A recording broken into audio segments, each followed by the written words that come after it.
assim, aproveitando essa ilustração do Lenísio, a gente percebe assim, que a questão da exportação teve muita procura, a informação sobre a exportação agora, desde que começou a pandemia, né? Inclusive, esse tema do teu livro, o teu livro é um dos mais vendidos da categoria na Amazon, né? Quais são as maiores motivações e benefícios para o empresário entrar na onda da exportação, para vender o seu produto, concorrer com produto chinês, com um produto coreano? Eu costumo, Dani e Lenise, fazer um comparativo com a venda no mercado interno. Então, quando você conversa com um empresário brasileiro, ele cita algumas objeções para você poder empreender, né? Então, quais são essas objeções? Por exemplo, alta carga tributária, acesso a linhas de créditos que você tem que dar uma garantia, uma residência, um imóvel, algum terreno com juros muito altos, né? Você tem um mercado muito fechado, alguns mercados são até, nós chamamos de predatórios aqui no Brasil, então você não consegue ter uma margem de lucro razoável para você trabalhar, né? Você, na exportação, você tem o quê? Todas essas objeções conseguem ser quebradas. Então, a partir do momento que nós recebemos um contato ou vamos conversar com um empresário brasileiro, eu costumo dizer que os motivos de você exportar são somente motivos positivos. Lógico que considerando, né, que você faça uma operação bem feita, segura do ponto de vista cambial, para que você evite aí qualquer tipo de problema. Então, os principais motivos, nós temos vários, mas os principais primeira coisa, descentralizar o mercado. Qual foi o crescimento da taxa do PIB que nós tivemos nos últimos anos aqui no Brasil? Vamos fazer uma analogia com o Paraguai. O Paraguai vem crescendo uma média aí de 5, 6% nos últimos anos. Ou seja, nós estamos com um mercado brasileiro que está cada dia mais fechado, mais competitivo, por que não começar a olhar para o país aqui vizinho? Somente como um exemplo. Taxas de juros, quando você tem acesso a capital de giro do banco por meio do ACC, o ACE, o PROEX, que são contratos específicos para exportação, a única coisa que você vai dar de garantia para o banco já é o seu próprio contrato internacional. Então vamos imaginar que você tem aí uma média de 3, 4% de taxa de juros ao ano, dividido isso por mês, o resultado que você vai ter, o percentual é muito pífio. Ou seja, você consegue agregar isso no seu produto e utilizar um dinheiro do banco ao invés de usar um capital de giro próprio para realizar as suas exportações. O benefício tributário é muito interessante, né? Quando você atua no mercado interno, você tem o IPI, você tem PIS, você tem COFINS, você tem ICMS, em alguns casos até a própria subvenção tributária. Então, uma empresa que esteja aí enquadrada no lucro real ou no presumido, ela consegue exportar o seu produto, onde ela vai ser tributado somente o imposto de renda e a contribuição social. Isso vai dar uma média aí para quem está no lucro presumido de 2,28%. Ou seja, se você tem essa objeção de vender no mercado interno devido à autotributação, exportar o seu produto você vai ter uma redução tributária considerável. Claro que nós podemos falar também que a imagem da sua empresa vai melhorar porque você se tornou um exportador, então seus concorrentes começam a dizer, poxa, você é um exportador, você tem qualidade no seu produto. Outra coisa bem interessante é que quando o mercado brasileiro ele está ruim, você tem uma ociosidade na sua produção. Então imagina, por exemplo, que você tem um centro de usinagem computadorizado, onde ele está trabalhando somente meio período, o seu custo de produção está muito alto. A partir do momento que você reduz essa ociosidade, porque você está atendendo outros mercados, o seu produto vai se tornar mais competitivo. Ou seja, os fatores são muito mais positivos do que negativos. Mas cabe colocar aqui para vocês neste momento, e para quem está nos assistindo, que a exportação tem que ser um pensamento de longo prazo. Eu sempre digo que o empresário brasileiro ele vive mais de reação do que de ação. Chegou o momento de nos tornarmos protagonistas e começar a agir na frente, na vanguarda. Esse é o papel que cabe a nós perante a América Latina, que são países defasados tecnologicamente, são países que já compram continuamente do Brasil, que deixaram em algum momento de comprar e começaram a comprar dos países asiáticos. Ou seja, chegou o momento de nós retomarmos o nosso papel, mas de uma maneira pensando no longo prazo. Eu vejo o que você concorda comigo, Lenise, que tem muitos empresários brasileiros que eles trabalham muito no imediatismo. Eu quero o resultado agora, tem que ser agora. Não, nós temos que pensar 3, 6 meses, 9 meses e assim a gente conseguir também penetrar nesses mercados numa medida de longo prazo. Concordo plenamente. Realmente o pessoal às vezes só vai reagir a uma demanda, a uma situação, procurar o mercado externo quando o mercado interno está falho, está faltando ou por uma razão qualquer deixou de ser consumidor. E isso é muito complicado. Por que acontece, Lenísio e Dani? A partir do momento que você ingressa no mercado, vamos se dizer que você entrou com o seu produto numa distribuidora de grande porte no mercado colombiano. Esse colombiano que está importando de você, ele deixou de comprar de alguém. Você concorda comigo?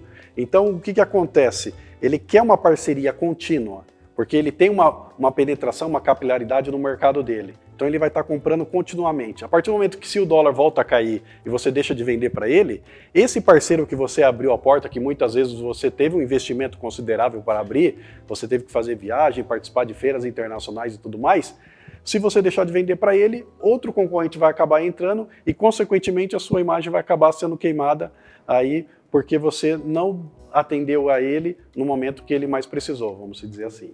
É assim mesmo que o dólar influencia na vida do empresário do país, Lenísio? O dólar é, digamos, o principal fator hoje, né, que influencia na opção de exportar ou não. Você veja, vamos fazer um exemplo matemático, bem básico.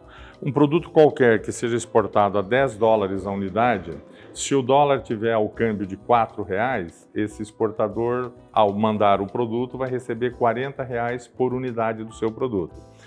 Hoje, com o dólar a praticamente 5,40, se ele manda uma unidade do produto para fora, ele vai receber R$54, ou seja, de 40 para 54, a diferença de 14 é mais de 33% de aumento.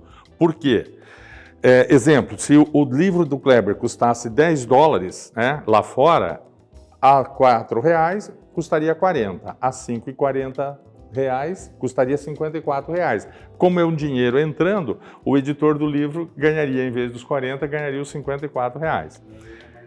Claro que hoje a pandemia provocou uma situação bem, digamos assim, atípica, totalmente atípica, porque coisas que você pensava no longo prazo travaram, né? E coisas que, por exemplo, ninguém estava pensando, um exemplo, né? Importação e exportação de todos os produtos que se agregou à pandemia, né? Então, tanto que o que o nosso governo fez?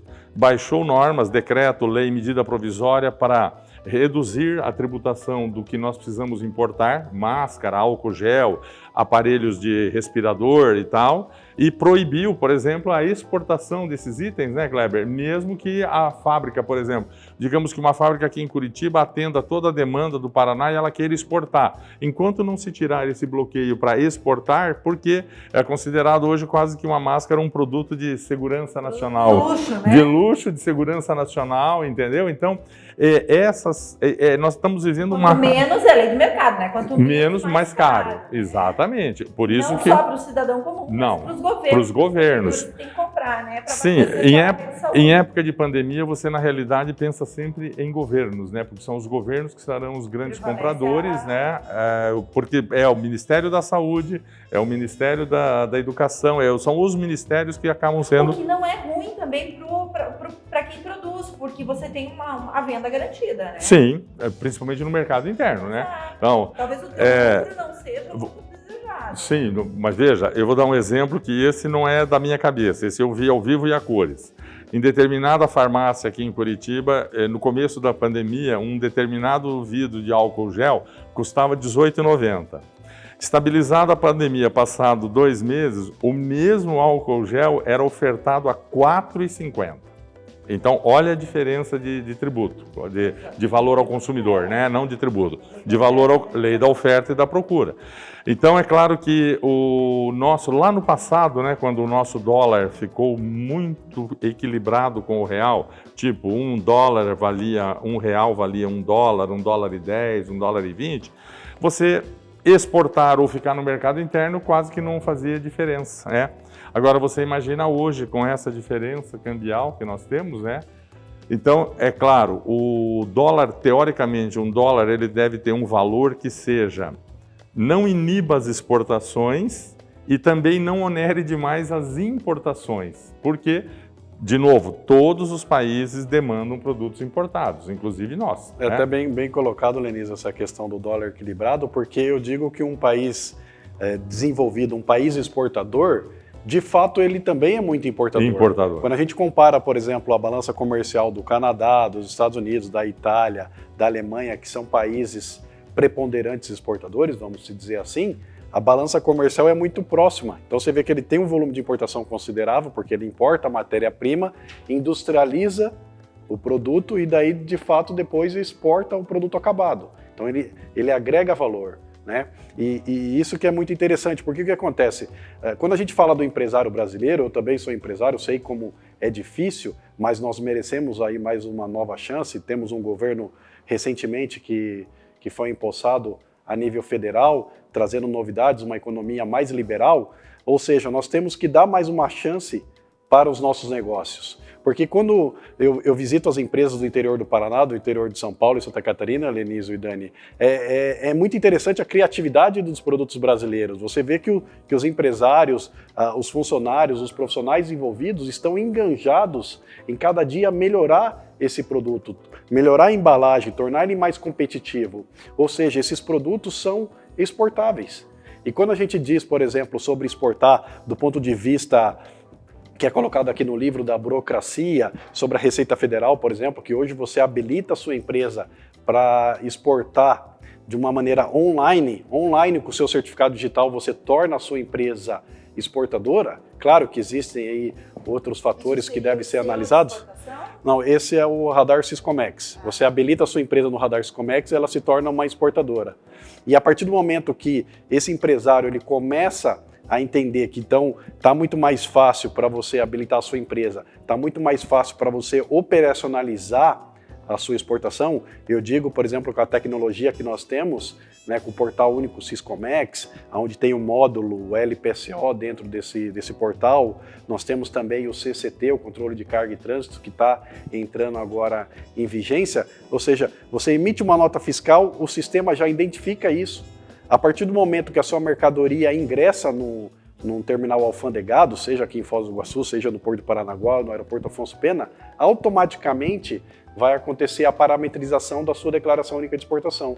Ou seja, lembra no passado, Lenísio, que é onde você tinha que entrar com a mercadoria, solicitar uma presença de carga, anexar, por exemplo, naquele envelope pardo. A documentação para solicitar a presença de carga, para depois fazer o registro de exportação, a declaração de exportação, e aí, em algum momento, teria o horário de parametrização.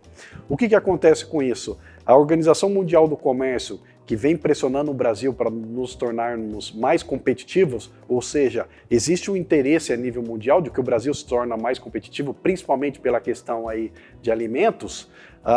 Com essa tecnologia, nós reduzimos, eu vi outro dia uma pesquisa, em 40% a operação, né, de exportação. Então, hoje você não tem mais um registro de exportação, você não tem mais uma declaração de exportação, você registra a declaração única de exportação, que já é um espelho da sua nota fiscal, aquela mesma nota fiscal que você emite no mercado interno, só que você vai emitir com o CFOP, a natureza da operação, e com CSTs aí de todos os impostos devidamente. A partir do momento que você espelha ele na declaração única de exportação, 90% ali da operação já está no sistema da Receita Federal, e daí quando a mercadoria ingressar nesse terminal alfandegado, ela já vai estar liberada. Ou seja, é essa a nossa ideia aqui com esse vídeo de hoje, com esse livro, é mostrar para você, empresário, gestor brasileiro, que definitivamente dá para fazer.